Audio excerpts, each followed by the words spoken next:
Coconut. We had done some dates with Michael Stanley up in Cleveland. At Christmas time, we used to do Shaker Heights with Stouffer's up there, and we all knew each other. Gary brought the energy to the band that was totally, not totally lacking, but that was lacking.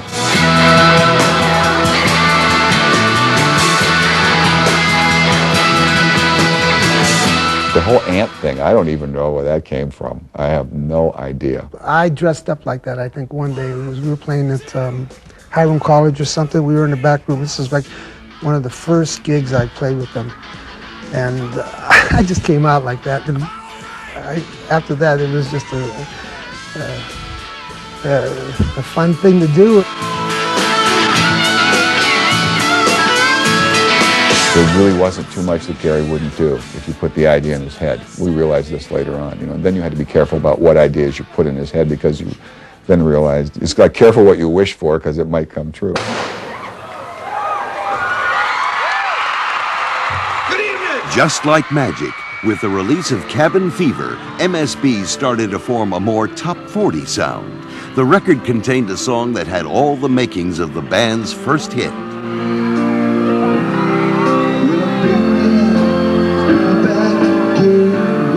I remember going to Michael with Why Should Love. It was out at the farm in Chagrin. It was the song that got us the deal with Arista. That got us the Cabin Fever deal. Why should love be this way? It's making everything you need. I think it would probably be a better hit single if somebody else did it besides the Michael Stanley Band. And I think there's been a couple songs that Michael and I have written that would be that way.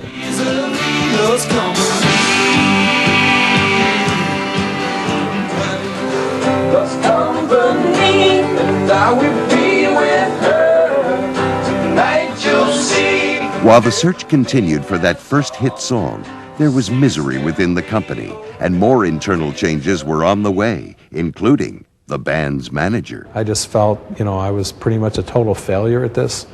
And I didn't think that Michael and I could go any further. David had probably taken them as far as he could go. David was mostly local at that point.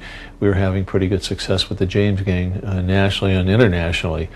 And that the band just felt that they needed to take another step. To take that next step, MSB felt it needed to make another change within the band. Bass player Danny Pecchio was let go. Dan was a little adverse to rehearsals and stuff. It just become sort of, it didn't seem like it was the most important thing to him anymore. I had discovered car racing. How could you do something any sillier than being in a band? He'd go try to be a race car driver. He also had a growing hearing problem, which we all got sooner or later. He just got his a little earlier. And the race car thing was that's not a business you go into like to improve your hearing, it's actually louder than rock and roll. It took Michael to come to me and say, I think we need to make a change here. And I was fine with it, because I thought, well, yeah, I think maybe at this point in my life, now I can really pursue and dedicate myself to this racing. The band's next album, Greatest Hits, saw the addition of two new members, new bass player Michael Gismondi and singer-songwriter Kevin Raleigh.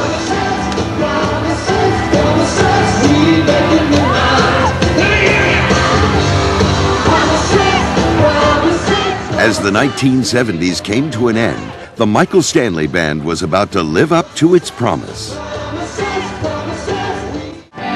Here I am, I see the romantics every time I come this way. Just a fool, old love song, but it wouldn't have it another way. In 1980, the Michael Stanley Band began a new decade with a new album, Heartland. And one of the songs on that record would finally give the band the break they'd been waiting for. I lived in a house in Maple Heights. I sat down at the piano. I'd been listening to some Ricky Lee Jones, and I don't know if you can, you probably don't get the connection there, but I wrote it in about an hour. He Can't Love You saw the emergence of Kevin Raleigh as the band's second lead singer, a decision that would loom large in MSB's future. But went back and forth. Initially, Michael said, maybe you should sing this song. And then it was, well, maybe not, because we didn't know if we wanted to change the identity of the band, and then maybe we should because Jonah had sung things, you know, so it went back and forth. And finally one day, I remember one day Michael called and said, listen, why don't you sing it? Shortly after He Can't Love You was released, it began to climb the charts. I got a very nice announcement to make right now. It's sort of a personal thing, but we'll share it with you anyway since you're pretty much responsible for it. For the first time in the 7 years that we've been together, we got ourselves a hit single. With a national hit, that meant national television appearances, including Solid Gold and The Merv Griffin Show. Here's their album. The album is titled Heartland, and here is the song He Can't Love You, the Michael Stanley Band. Now, they give you some validity with a lot of people, especially your parents, you know. Well, he's a musician, but he was on the Merv Griffin Show, you know. The set was like unbelievably cheap. There was like tinfoil around boxes.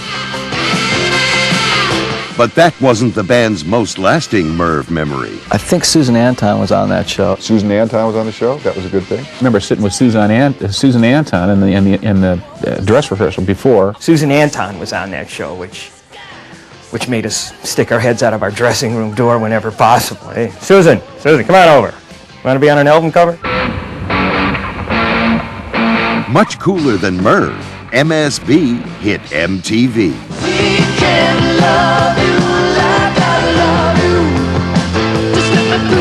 At that point, MTV would play just about anything if you gave it to them, because they didn't have anything. We did the first part at a shopping cart factory, and we were there at 12 midnight because it was an off shift. Nobody was working. It was an actual factory, you know. And it was good, I guess, once you saw it all put together. Well, sort of good.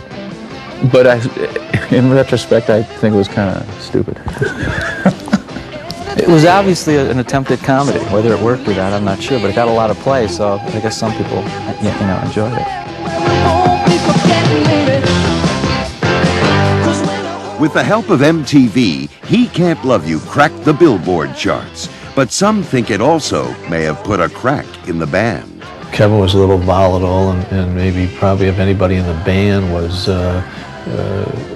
egotistical. It was Kevin, not Michael, who had the band's first hit song. He absolutely hated me for that. No, I'm just kidding.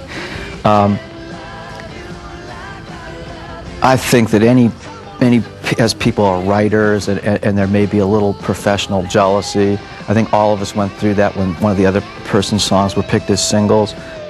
Maybe it'd have been nicer if it was mine, but I don't remember being, you know, I just remember it being a hit.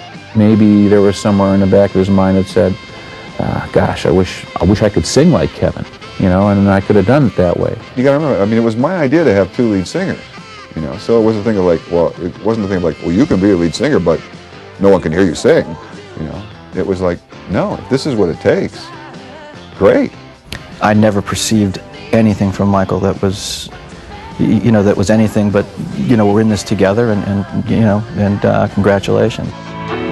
With a notebook of balls and a thousand stars at the cold Ohio night, and the turnpike slick, the snows steep.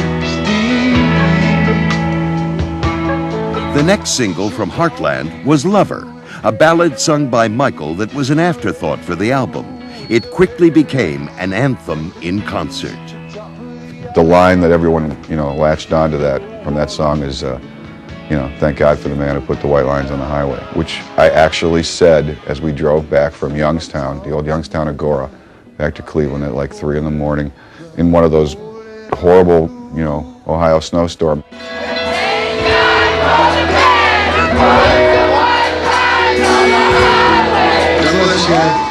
I don't know when people started singing that line. They latched onto that and they started singing it. And so now, for the last, you know, 15 years, I don't sing the line. I actually step away from the mic. And I have this moral fear of stepping away from the mic and there being complete silence, you know. It's, and be like, okay, I think career's over now, you know.